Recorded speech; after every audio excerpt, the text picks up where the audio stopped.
How do you guys choose a set list for a show? Is it just old hits, or is there some new stuff thrown in from Birdland? How does it work? It's definitely not just the old hits, because we have an album, the Birdland album. Yeah. So I'd say it's about 2/3, maybe a little bit higher, maybe 3/4 old material. The other quarter's new. Cool. How's the new material going over? Oddities, as well. What do you mean by oddities? Covers and stuff? No, maybe some songs that you might not expect us to play live, Like what? Can't give that away. That's what the show's for. How'd you guys all hook up? How'd you meet these guys? Wow. It's a long road, really. That's a long story, yeah. I met up with Jim about 17 years ago and had a blues band. I come from Detroit originally, and don't ask how. It's like a long story there. But as that sort of progressed, Chris came on board, and Chris wanted to get back into playing. So we formed the Yardbirds again, and that was 11 years ago. And we've had various members since then. Really had a lineup that lasted for, I guess, 7 years or so. 6, 7 years with Chippy Mayo and a combination of harmonica players, Alan Glenn, and then Billy Boy came on about 2.5 years ago now. 3. Yeah, so there's been some chopping and changing around. Chippy left a year and a bit ago now, and Ben's taken over. It's been a continuation, really. Yeah. Same old sound as always, though? Oh, I think it's better. I think it's actually better than we ever been, really. Really? Yeah. We got some great players, no disrespect to any of the other guys who've been in the group, along the way. It just gets better and better, really. Talking here with the guys from the Yardbirds. You mentioned Birdland's a new record. You guys working on new material again? I know Birdland was, about 2 years ago? Something like that? You working on new stuff? Well, of course, to us, the Birdland album's still pretty new. Yeah, we've been for 30 years. Yeah, well, even more, actually. So we're still up and playing that and getting that out to audiences around the world. But yeah, we have things in gestation, Cool. Anything coming out live at all? Possibly. We're heading down to America a few days from here, and we're going to be doing an XM broadcast from B.B. King's in New York. Cool. So we'll see how that goes, You ever met B.B. King? Sorry? Have you ever met B.B. King? Yep. What's he like? He's a big black legend who plays the guitar brilliantly. I don't know him personally. I've been around him when he's done some shows. Very charismatic, very nice man from what I can make out, Yeah. Cool. A very hard-working blues player. Oh, definitely. Wow. What, really. 80-something now? Yeah, and that makes me feel quite young, really. Good. And I'm not. I don't know about that. You're still playing rock and roll. It keeps you young. Oh, yeah. Well, this music keeps you young because it is very high-energy music, and with this band takes no prisoners, Yeah, that's what I've heard. There's no rules, basically, in the whole writing process and all that kind of stuff. No, and as I said, the music's very high-energy. And now we have a complete cross-section. We have maybe 3 generations in the band. That's cool. And along with our tradition of having some fantastically talented guitar players, we have recently had join us somebody we're very excited about, who is from the young generation, and that's Mr. Ben King, and I'm sure he'll have a word with you. Yeah, there he is. How are you doing? All right, man. How you doing? I'm good. Where are you from? Tell people about yourself a little bit.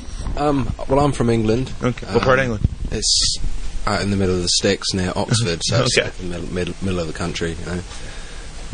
Yeah, I've been in the band now since last September, I think it was. Last September. Approaching a year now. Yeah. How hard is it to learn all the old songs, or did you know them? Yeah, I assume you knew them already, but probably just played along in their basement. Oh, really? No, yeah, it was interesting. I mean, the way I learnt them was just really listening to them over and over and over again to get a feel for it. But I try not to take it by the book too much, just kind of be yourself with it, because it's the kind of band that you can allow a lot of your own personality to come through it, and you just sort of go for it. You just riff on stuff. You don't try and recreate any of the songs. That's pretty cool. Yeah. Just keep it mixed up a bit. A lot of long jams live. I know that I have a version of Dazed and Confused, like 25 minutes long from back. Well, you weren't in the band at the time, but he was. Maybe not quite that long. No. But, I mean, is there a lot of long jams out and stuff? There's a lot of time to stretch out. Cool. I love that. I want to talk about the music industry and the way things are changing with downloading and iTunes, and how do you guys feel about that? I mean, obviously, when you started, wasn't even around. Computers weren't even. Well, I'll start it off. I may pass it back to Ben, actually. Yeah, I mean, we almost started when they had the steam engine, you know. Well, there were tapes and stuff. So Well, there were, but I mean, it was very 4-track and steam powered. Yeah. Check out the cover of Roger the Engineer, and you know, we had limited time in the studio, and the technicians, especially in England, were not really geared up to heavy kind of rock and roll as we were beginning to play it. But some very interesting recordings, and you know, often things came out not the way you wanted. Sometimes they were more exciting because of that. Yeah.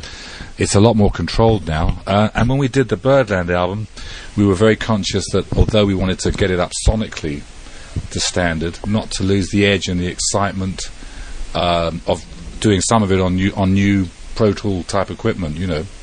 But I think finally now it's great, especially for a lot of young musicians that we meet. I mean, there's a band in England, the Arctic Monkeys. They're amazing. Yeah, who have Do you like them? Yeah, who have established themselves literally by the web, and you know, I mean, people have recorded amazing stuff literally in their own bedrooms. You know, Yeah. actually, have a word with Ben more about that, because he's more from that generation, really. Do you like downloading? Are you a fan of it? Well, I own an iPod. So Yeah, oh, there you have it, yeah. I didn't necessarily want to, but I think you can't really work against it. I mean, a lot of people I know a couple of years ago were trying to fight against the whole digital download thing. It's the way forward. It's not going to go backwards, you know. So you kind of got. I'm glad to hear that the industry is really trying now, and it's working a lot better. Artists are kind of making more money back from it now. I mean, a lot of illegal downloading has stopped now, and all the rest of it. But the only thing I think that I miss is the quality of the music, the actual sound. You know, I mean, people have forgotten to stick a great record on through a good hi-fi system. You know, you put a good rock record on, you can't get any. You know, unless you go to the gig, you're not going to get anywhere near that now with MP3. Yeah, that's true. You know, so, but fairly shaky. It's fairly shaky on the hi-fi end of things. I mean, Yeah, all you can hear the hiss. People will forget. I mean, it just doesn't have any.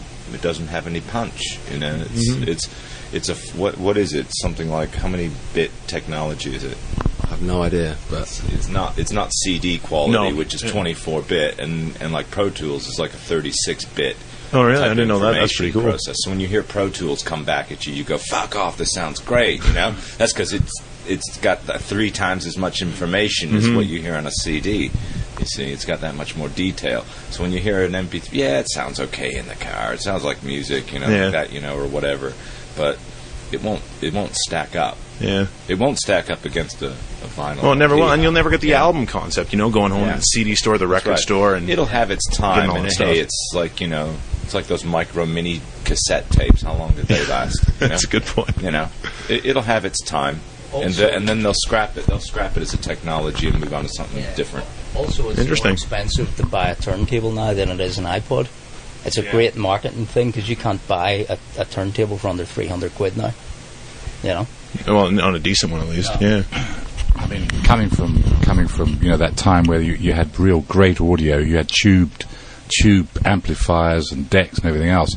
I mean, to hear music that was that brilliant sounding, I mean, it's really a question of what you grow up with. I mean, if you only know a diet of a hot dog, you know, that you'll assume that's okay. And unfortunately, if you have a generation now growing up with compressed files that lose a lot of the top, middle, and bottom end, and they don't listen to music through, you know, proper speakers and everything else, but they'll never know unless they do hear it. You know, they accept it. It's like bad advertising. Once you can get away with it, you know, Why not? why not? Yeah. Well, it makes me think also at the same time, in the 60s, you're listening off vinyl, which isn't exactly the same kind of quality either, though. No. I mean, It always varied. I mean, Yeah. you know, you can hear one particular record that sounded great, you know, because they did, like, you got a copy that was the 600 off the press, you know, but you hear a record that's 30,000 off the same press, and it's going to sound real bad, you know. I never thought of that. You know. I'm going to start checking out when mine came from.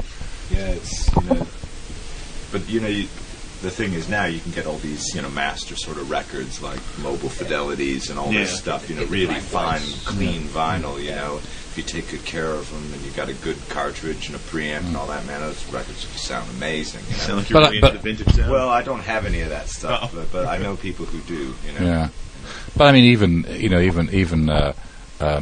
sort of some digitally remastered material from that period onto CD was excellent. Actually, oh, fantastic, really good. I have no problem with the digital format. I think the analog as a hearing thing sounds great, and if you can use digital as like a mirror, or as a clear piece of glass, that's what it should do.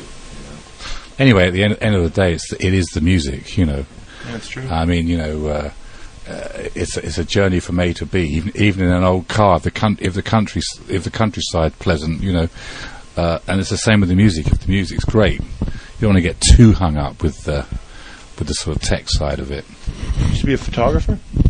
Quit the Yardbirds to start photographing. I didn't exactly quit. I didn't really quit the Yardbirds. I mean, the Yardbirds demised back in the late '60s. We were kind of a bit burnt out, and I had another passion throughout the band period, which was photography, and I just made a decision to get into that, which I was very lucky to have been able to follow two passions, really. What kind of photographs? Like band photographs or landscape? What kind of stuff? Well, when I was traveling with the band, we visited many interesting places, and I used to somehow have the energy to wander off and take very reportagey photographs in a more journalistic style. Oh, okay. Yeah, and sometimes lucky enough to get them put into magazines. Then I got involved. I lived in New York for a while, and I got involved with much more sort of finely tuned studio photography, and then advertising and design. I have done some music photography, especially back in the 60s. When I did the back cover of the Zeppelin, right? Well, I did that, yeah. But I've worked for Fleetwood Mac and other people. Oh, wow. But mainly, it's mainly been advertising and design, portraiture, and pretty varied, That's pretty cool. You still doing it? Or is it all well, music? it's pretty. I mean, it's very hard to do the both right now. Oh, well, not when you're on tour, but I mean, no. During downtime and stuff. In downtime, yeah. I mean, I also like the music tech stuff. I've got involved in the photography tech stuff, cool. which has changed our lives. When I used to spend hours in the darkroom, now we now have the dry darkroom. Just stick right in the computer. It's still you still need to have an eye and know what you're doing. It's like anything. Just knowing technically is kind of meaningless if you don't know what you're trying to get or have an original image in the first place. Yeah. But I don't do a lot of photography now. The band is pretty busy, and it's difficult to do both. Yeah. Well, it's funny you mentioned that thing, because I was thinking when we were talking about downloading before too, music that way as well. You don't really need, with Pro Tools, you can just throw it in there, what Britney Spears, for example, or something like that, and just kind of everything pitch perfect. Yep. That is true. It's always better, though, to start off with something that is good, from origination. Yeah. I mean, you can't. There's an awful lot you can do both musically and image-wise as well. But a dog is always a dog. Fair enough. I got a list of 10 names for you. Just give me a quick story or something like that. The first one, obviously, Eric Clapton. A story about Eric Clapton? Or a memory or something. Whatever you think of when you hear the name. Okay, a memory of Eric Clapton. He used to, in the early days, practice one riff, a 3 or 4 note riff, for a whole weekend to get it dead right. Oh, really? He was very much a perfectionist, yeah. Cool. Paul McCartney. Paul McCartney coming into our dressing room when we played a week with them at a show in Hammersmith, London, and sitting down and saying, "What do you think of this, guys?" and playing on an acoustic guitar and singing Scrambled Eggs, and that evolved into the song Yesterday, I think. Yeah. Yesterday, yes. Thank you, John. Yeah. That's crazy. Yeah. John Lennon. Again, same dressing room, kind of trying to bring the band a song we could record by Chuck Jackson. Interesting. And which was, but unfortunately, he didn't write one for us. Kept his songs for himself. That's what he does. Yeah. And they were good too. Yeah. Bob Dylan. Bob Dylan. Absolutely would love to meet the guy, but I haven't. Just as far as a writer, got a book of his that's I've just read the Chronicles. Oh, is it good? I haven't read that yet. I have it at home. Yeah, I can't wait to read it. Yeah. There's a book of just his lyrics from like 61 to 84 or whatever. That'd be nuts too. just read them as poems. Yeah. I Blow your highly mind? recommend it. Yeah, because you get inside the songs a little bit differently. Mm-hmm. Cool. Nice. Jimmy Page. Chris hands me the microphone. Yeah. Jimmy Page, what a lovely guy. My memories of Jimmy, he was unwell the night I met him. He was quite unwell that night. It was at Jim's 50th birthday. Fantastic guitar player.